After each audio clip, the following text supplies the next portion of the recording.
Hello and welcome to Animals Part 2.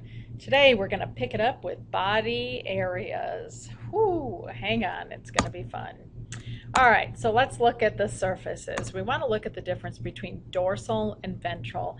And if you remember what the prefix dors means, it means back. So it makes it easy to remember, and ventra means belly.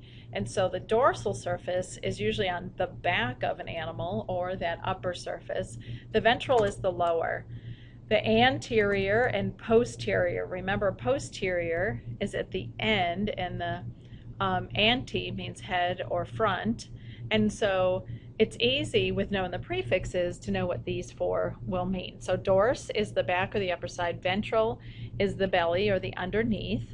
And the anterior is toward the front, and the posterior is toward the tail or the hind end. And the oral surface is where the mouth is located. This will come in handy when we look at the sea star. All right, so what I want you to do is, in your notes, I want you to draw the surfaces. So you're going to draw this fish. Don't spend like a huge amount of time in your drawing. I just want you to be able to identify some animal here and identify the dorsal, ventral, anterior, and the posterior, toward the tail, toward the front, toward the back, and the belly. Okay, we talked about the oral surface. In something like the sea star, the echinoderm, spiny skin.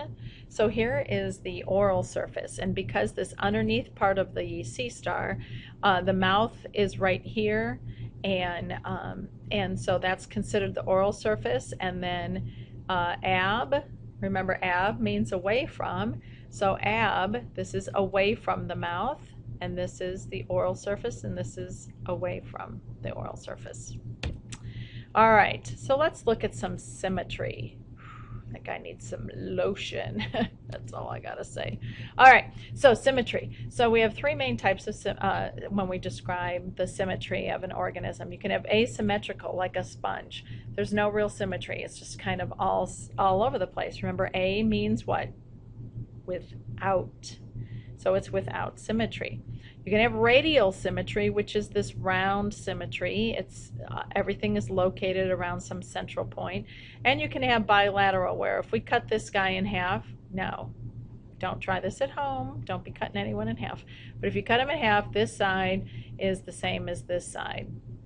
So two, bi means two, lateral means side, two sides. Woo! Look at those prefixes. We're just rolling in the intelligence now.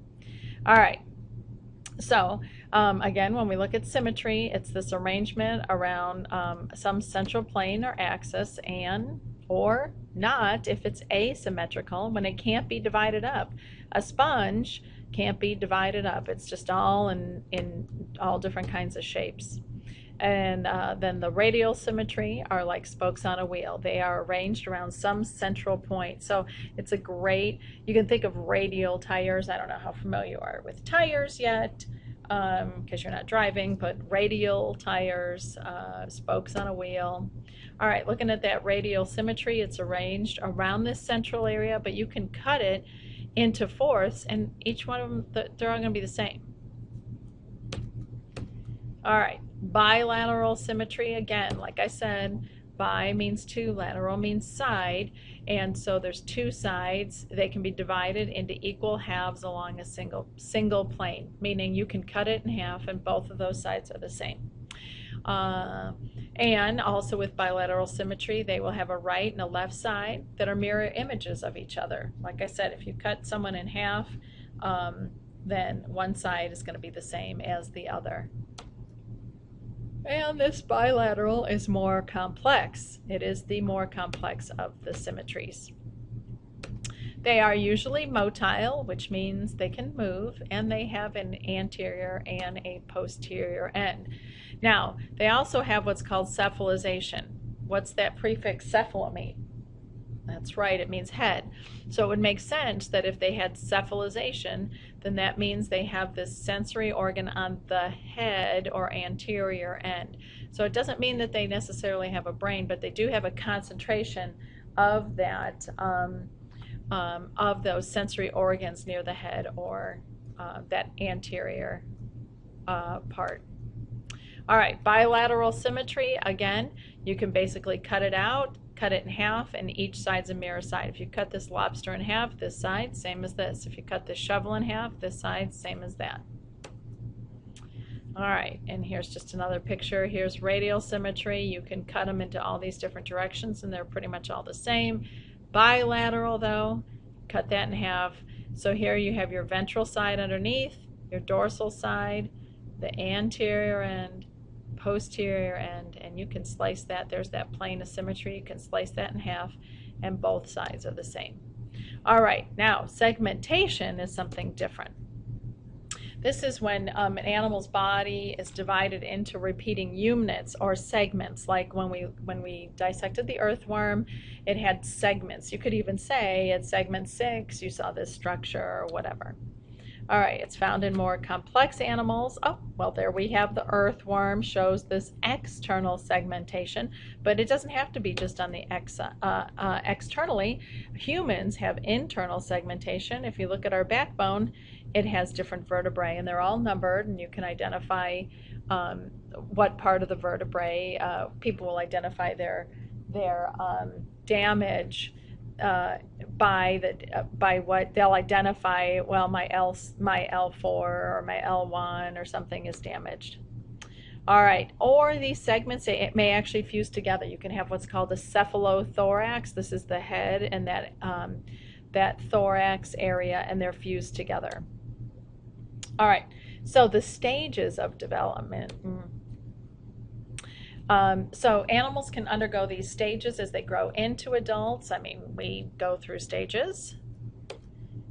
And this process of metamorphosis is where it's changes that they undergo. And there's different types. You can have complete metamorphosis or incomplete metamorphosis. So let's take a look. The larval forms, if you have animals that go through indirect development, they have this immature or this larval form. And the larva doesn't resemble the adult at all. So cnidarians, the jellyfish, coral, sea anemone, their larva is called the planula. And you can see here is the larva form of the jellyfish and of the coral. So you can see all these different, and the sea anemone. All right, so incomplete metamorphosis, there's 3 stages. You have your egg, nymph, and your adult. The egg hatches into the nymph, and that nymph is an immature form of the animal, but it looks like the adult.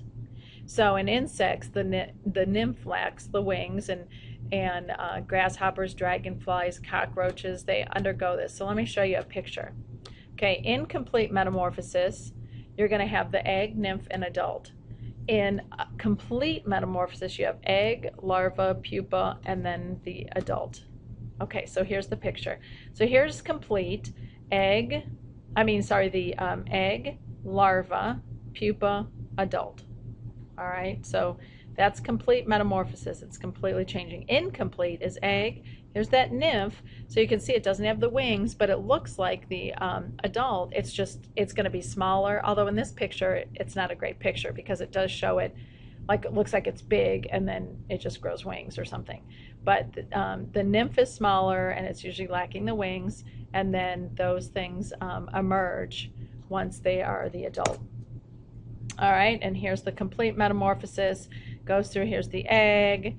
Larva is hatching. The larva continues to grow through these stages, like the Hungry Caterpillar book. Oh gosh, I just loved that book as a kid. And that in Where's My Mother? What was that book called? Who's Your Mother? Where's Your Mother? Where's My Mother? Where's My Mother? I think that's it. Okay, so the stages, you can tell I loved it so much I can't even remember the name.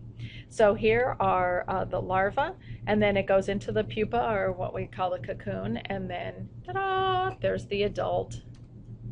Okay, so here's a much better picture of the incomplete metamorphosis. So you have the egg, and then there's the little baby nymph. Isn't it? It's so cute, doesn't it? Look, it just looks like the baby grasshopper. Looks so cute, and then it just grows and grows and grows and grows, and then it's able to reproduce at the adult stage. All right, let's squeeze in temperature control because we can. All right, ectotherm versus endotherm. So it would make sense that with ectotherm, with a term like that, and therm means heat, so we're talking about controlling the heat. So ectotherm is unable to control its own body because its heat is regulated externally. Fish, amphibians, and reptiles are example of ectotherms. So its body temperature is determined by what the external temperature is. That's why you'll see these things out sunning themselves when it's cold out, because they have to get to the heat, or in the shade or in the mud or someplace like that when it's hot out, because they can't regulate their temperature internally. It's regulated by what the temperature is outside. And an endotherm, that's us. We have specialized cells and tissues that regulate our internal body. So we don't have to rely on the outside temperature to an extent. I mean, obviously, if you're stuck outside and it's 20 degrees outside, you're not going to live forever out in that. I mean, there's only a certain amount of time, but typically we regulate ourselves. Birds and mammals are endothermic. So we internally regulate our own temperatures. Oh, and there we have it. That's the end of our show. Animals too, at the end. Have a marvelous day.